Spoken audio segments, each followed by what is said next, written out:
All right, listen up, nacho chips. Quiet down, crispy potatoes. This is the moment Velveeta's been preparing you for, and you're not about to crack under pressure. Today's the day to go all in on the drip.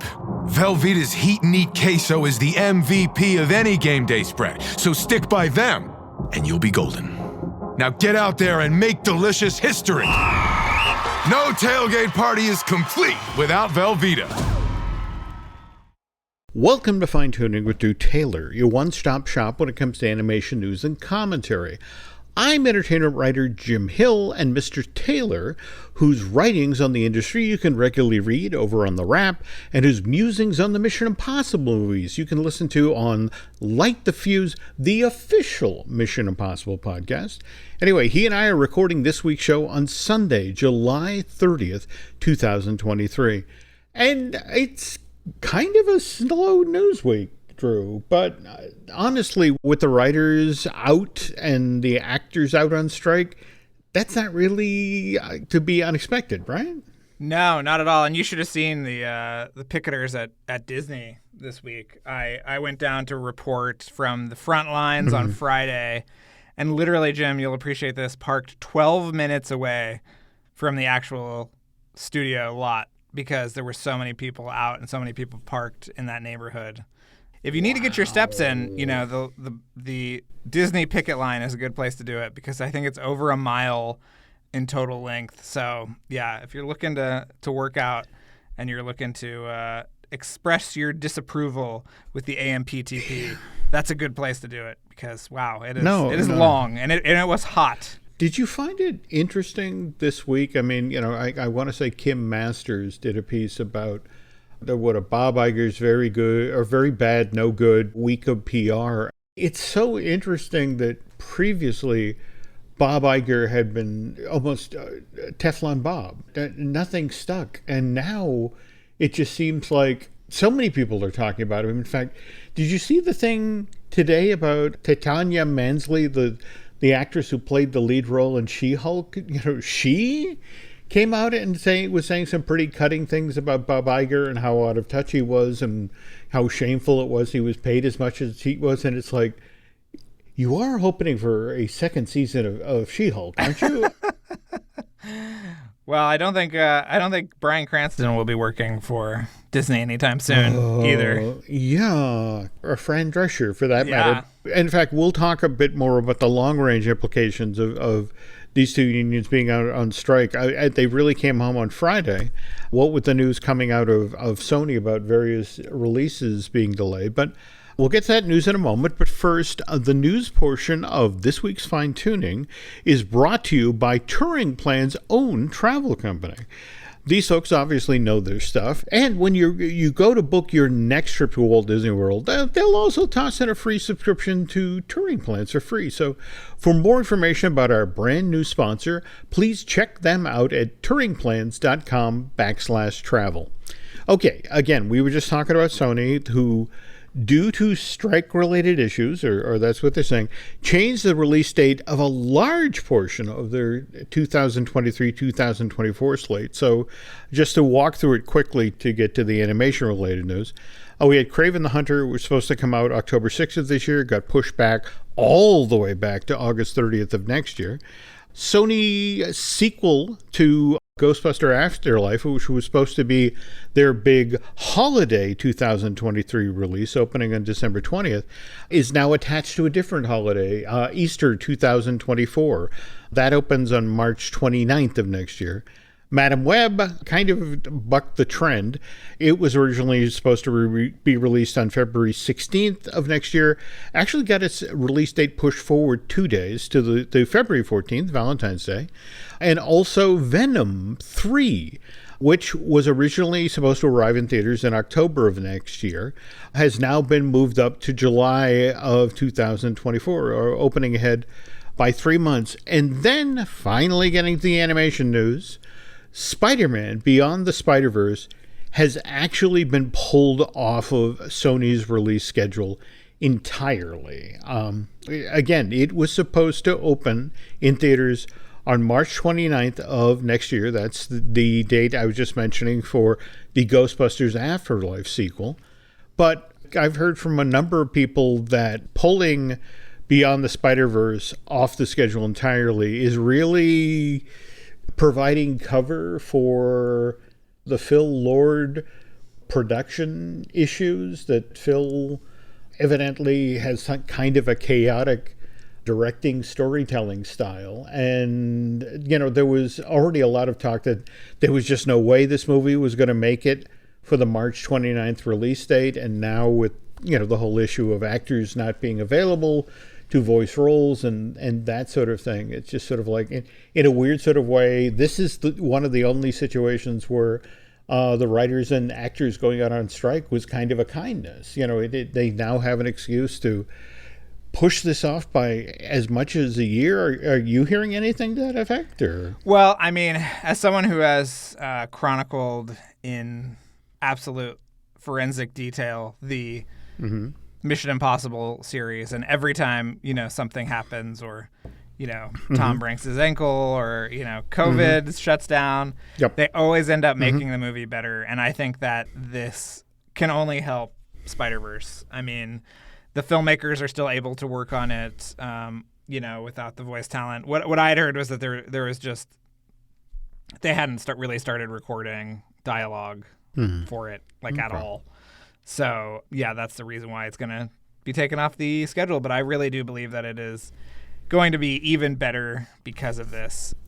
Just to be clear here, I mean, nobody is saying that the two of the eventually to be three Spider-Verse movies, again, they're wonderful. Sometimes great art comes from chaos. But again, it was those stories coming off of the productions of people doing 12-hour days, 7 days a week, trying to meet a release date. And it's just an interesting time that so many people are out on strike trying to mitigate the AI issue and looking for fiscal parity, for what's going on in the industry now.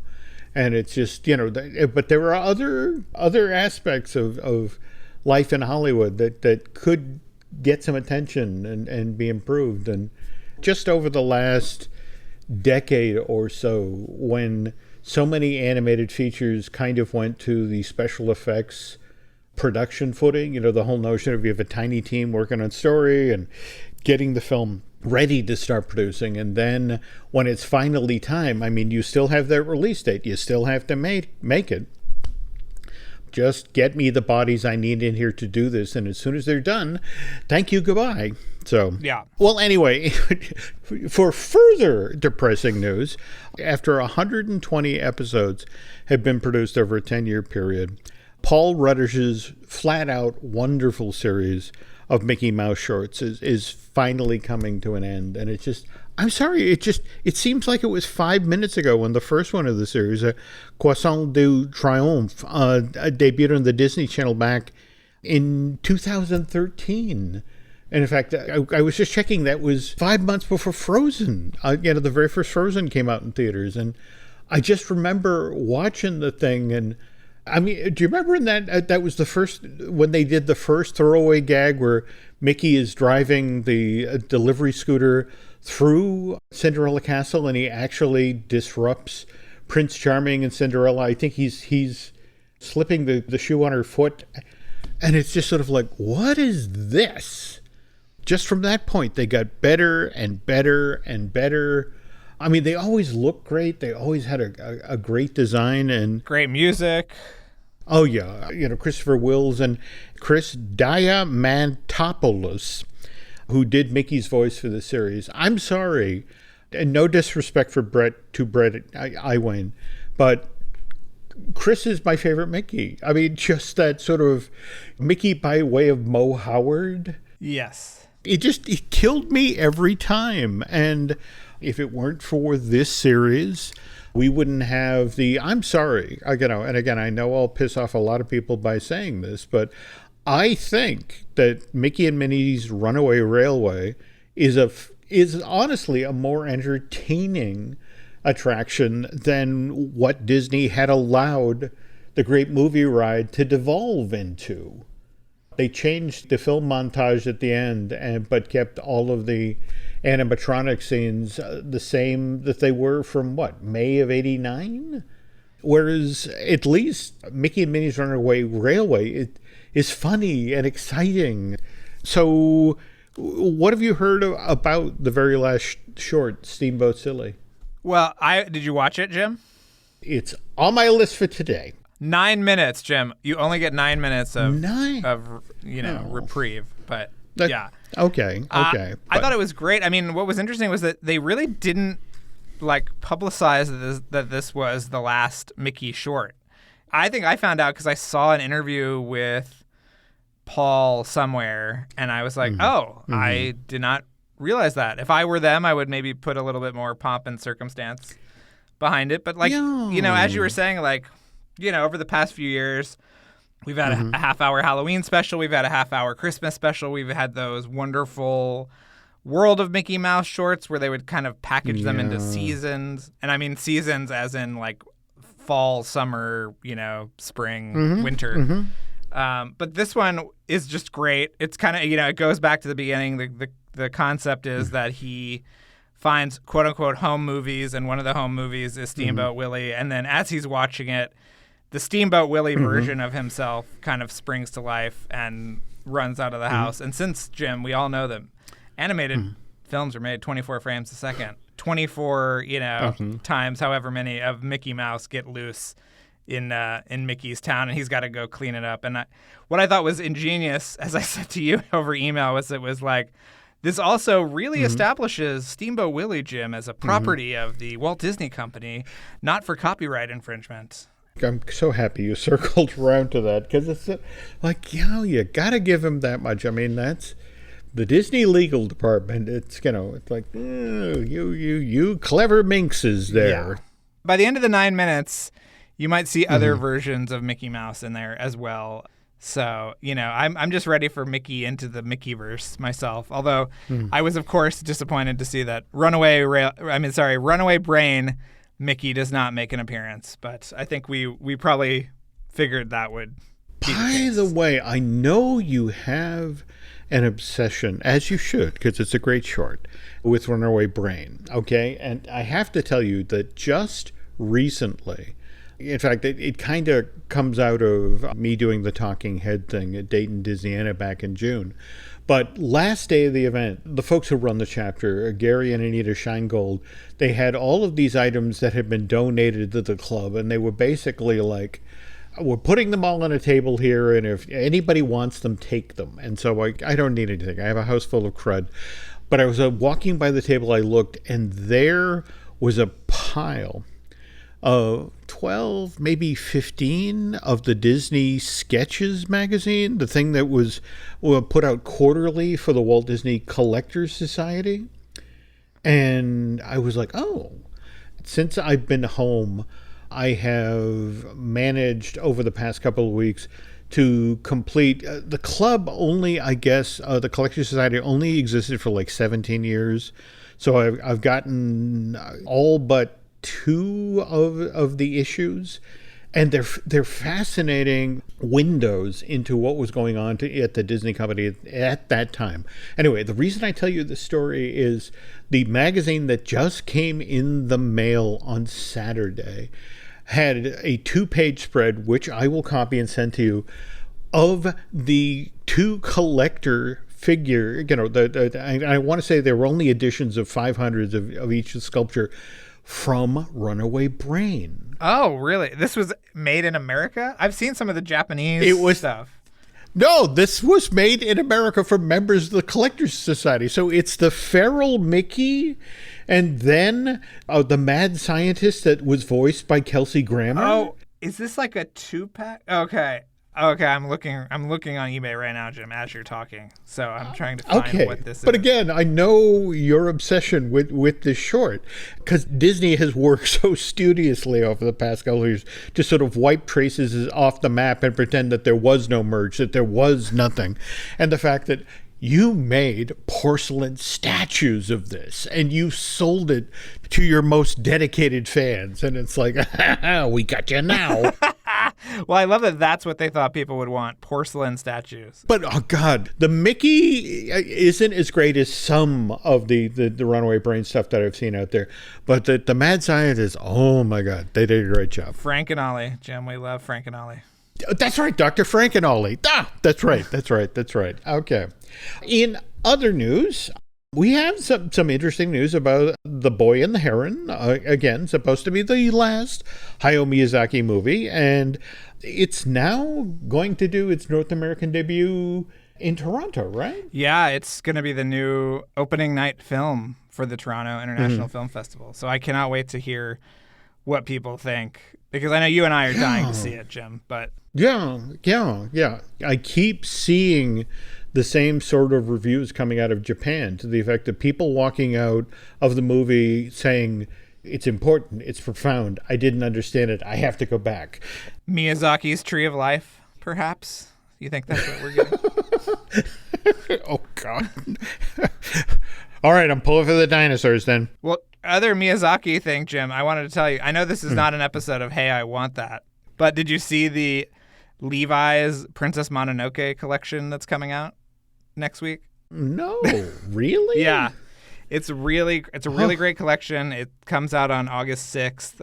It's, denim From Levi. jackets and pants and a great kimono with the, the spirit, the big kind of glow in the dark spirit of the forest on the back. I mean, really beautiful stuff that if you're a fan of Levi's, if you're a fan of Studio Ghibli, it's really, really impressive. So keep that on your radar. I'll send you the photos, Jim. Oh, no, please. That's intriguing. Yeah.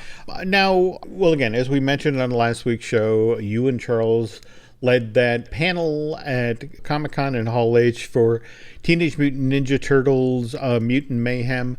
We're just days out now from that Jeff Rowe movie being released to theaters. But out ahead of that, you wanted to talk about the fascinating plan for the future of this franchise, which involves bridge series and then a sequel film, right? Yeah. Well, I was at the quote-unquote premiere, Jim, but it was really a fan event on the lot on Saturday, which was very cool because they had all these activations and, face painting and all this stuff, even though it was about 9,000 degrees out on Saturday. But I got to see the final finished film for the first time, and I thought it was absolutely beautiful. They've done so much great work since Annecy. So if you've only seen it there, definitely check it out again. It's just a delight. But yeah, the plan right now is that there's going to be 2 seasons of a traditionally animated, which I assume just means 2D, that it'll still be computer animated, but traditionally animated series, and then a second movie after that, once again directed and co-written by Jeff Rowe. Very cool. So I'm very excited.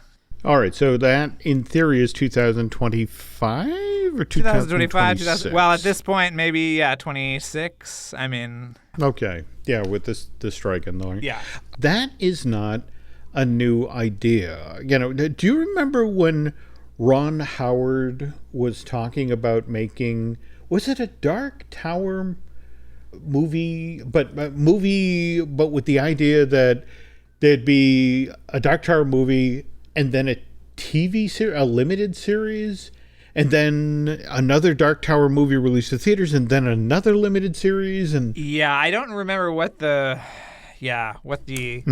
layout was, but yeah, it was something where you had to watch TV shows and movies to get the full story, which, if the last few awkward years of Marvel Studios storytelling has proven us, that doesn't work all the time, does it, Jim? I have to finish Secret Invasion at some point. Okay. Speaking of Universal, when we get back, we're going to talk about how the Simpsons Ride actually owes some of its funniest gags to an earlier writer's strike, the one back in 2007 and 2008. Every story you love, every invention that moves you, every idea you wished was yours, all began as nothing.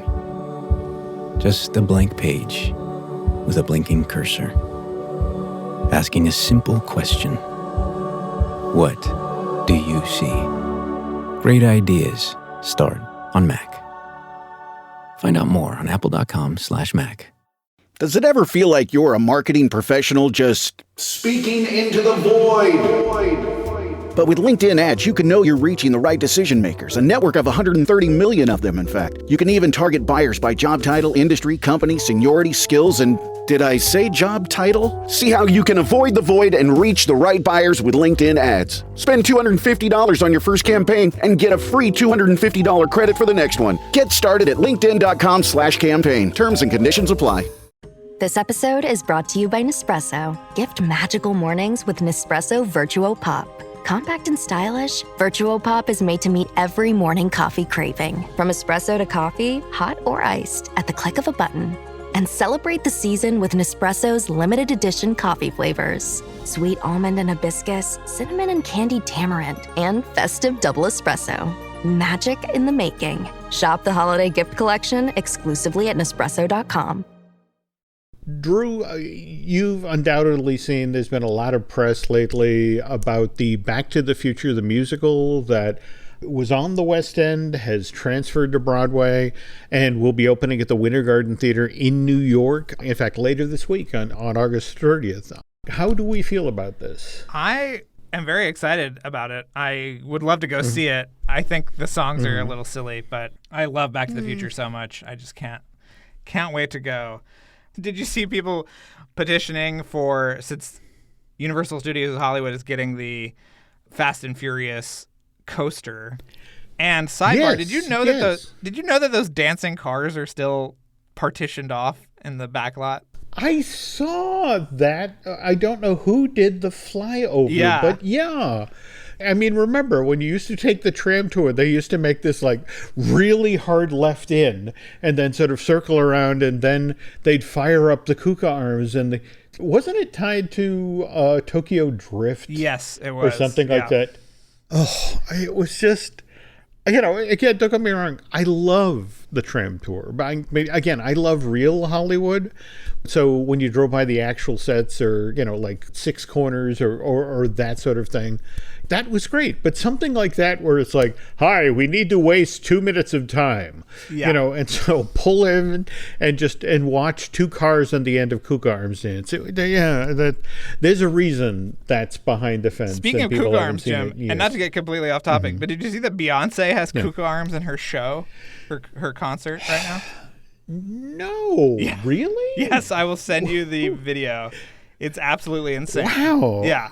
Anyway. Oh my God. People are petitioning. Okay. Yeah, I will send you the footage. People are petitioning online to make the tunnel where you go through, Fast and Furious supercharged in Hollywood, turn that back into a Back to the Future something, because people are desperate. And I think it needs to come back to the park in some capacity. I think that at least the pre-show was better than Star Tours. And Star Tours was kind of kick-ass. I mean, that whole thing of you come in, you walk into the old Adventures Through Inner Space building, and there's a full-size Star Speeder and R2-D2 and C-3PO, and you make your way upstairs, and and then you have that intimate ride experience of just 40 of you in the Star Speeder, whereas Back to the Future took that and doubled down on it. I mean, I loved that as you made your way through the queue, then it was just 8 of you in a tiny little room being talked to by Doc. And, only you can save us from Biff. And then that moment when the door opened and there's a DeLorean sitting waiting for you. And it's not a question of like, okay, the Star Speeder 3000. All right, I get it. It looks like it fits into the Star Wars universe where the DeLorean was the DeLorean and you got in the DeLorean.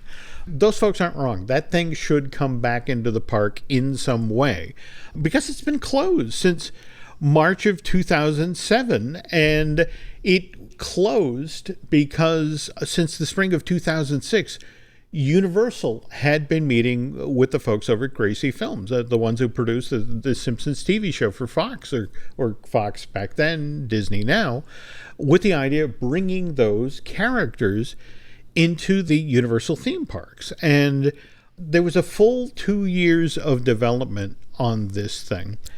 Have you ever heard the first story they developed for the ride? No, I'm ready to hear it, Jim. I am ready to receive your sympathetic vibrations. Well, there we go. Okay. The original storyline for the Simpsons Ride was bring your kids to work day at the Springfield nuclear power plant. And what ends up happening is, of course, Bart does something horrible and they have to immediately flee the power plant. And it was the radiation being released from the power plant accidentally that caused Maggie to become the giant baby in the ride that we know today.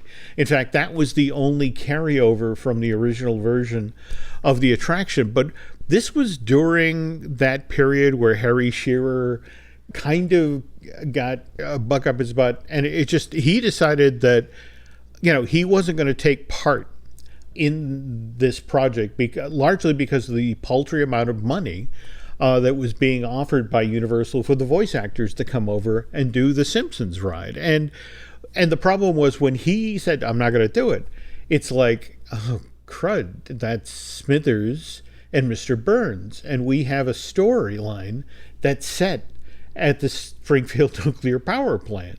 And it's like, we can't tell that story if we don't have those two characters.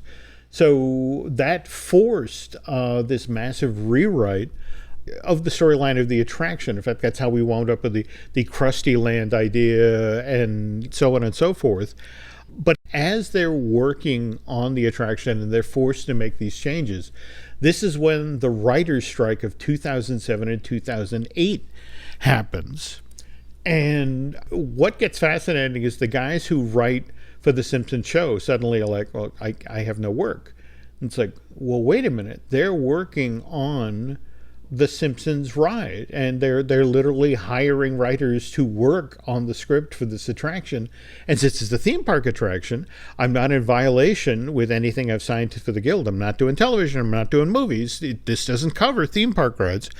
And so I will tell you from having talked with Mike West, the former Imagineer who then ended up at Universal Creative, and he told the story about how they would send a script back to Gracie, to the effect of, okay, we need this joke punched up, we need that joke punched up, and the script would come back completely rewritten. And it would be better, but it was a floor-to-ceiling rewrite.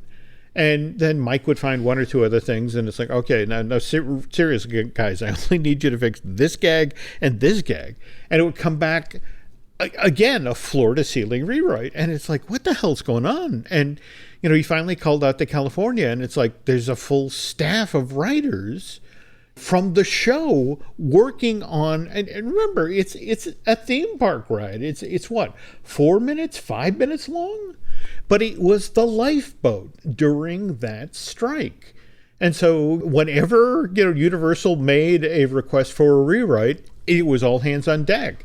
And to justify the fact that I'm getting a check for this, I had to make sure that, my gag got in the rewritten script for the Simpsons Ride. And so finally, Mike, literally had that, we're done.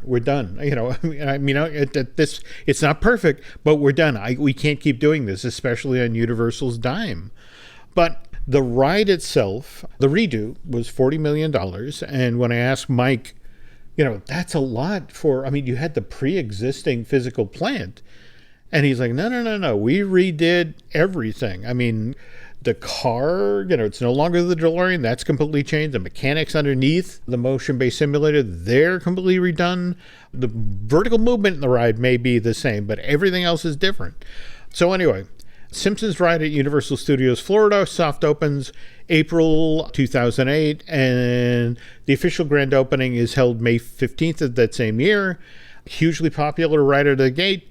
It's a millionth rider is on board this thing July 14th, 2008.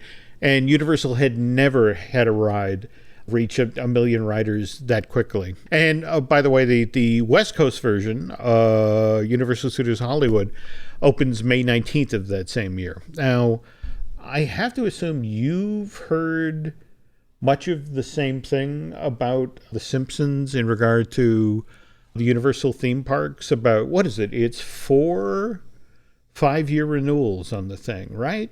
Yeah, once upon a time that was the case before a certain company took over The Simpsons. Yeah. There we go. And so that's the thing, that if we follow the math here, folks, deal started in the spring of 2008. So you throw 20 years on that, and surprise, surprise, that's 5 years from now. That's 2028. And a lot of people are pointing to the fact that The Simpsons, at least on the park map for Universal Studios Hollywood, are being played down. And in Florida, where once the animal actors and the Woody Woodpecker Kid Zone once stood, we're now getting the DreamWorks Animation area. And it's not all that hard to imagine that come 5 years from now, especially given the way Comcast is aggressively leaning into its own IP. In fact, I'm sure you saw the Villain Con is now, I guess, getting ready to do they finished with their Universal team member tech rehearsals, and they're not about to do the soft opening for the annual pass holders. But this thing could be open to the public by August. Just going to be interesting to see what animated property might go into the Simpsons setup. And I have to tell you, though, Drew, in the best of all possible worlds, at least for me, somebody might have the genius idea of putting Back to the Future, the ride, back into that building. Because, again, I just enjoyed the hell out of that. It was a really special ride, yeah. But at least it's on all the DVDs and stuff that you buy now. So This is true. But on the other hand, again, when you were in that teeny tiny office and you saw the Far Sides that, Doc Brown had stuck up on the wall of his office. It was pretty cool. Anyway, speaking of things that I love, look, folks, if you are not listening to Light the Fuse, the official Mission Impossible podcast, you're just missing out on so much stuff. And the Light the Ooze podcast, where are they in the production pipeline? We are just one episode away. We have Henry Cerny is his first part of his interview. So we've talked to Kittredge. Mm-hmm. It's a great wide-ranging conversation. That drops today, the same day that this episode is out. And then next Tuesday, we'll have our Light the Ooze episode with Jeff Rowe, which is a lot of fun. He's great. Mm-hmm. He gives some great stories about the making of the movie and working with Trent Reznor and Atticus Ross and all this great stuff. So that'll be the following Tuesday.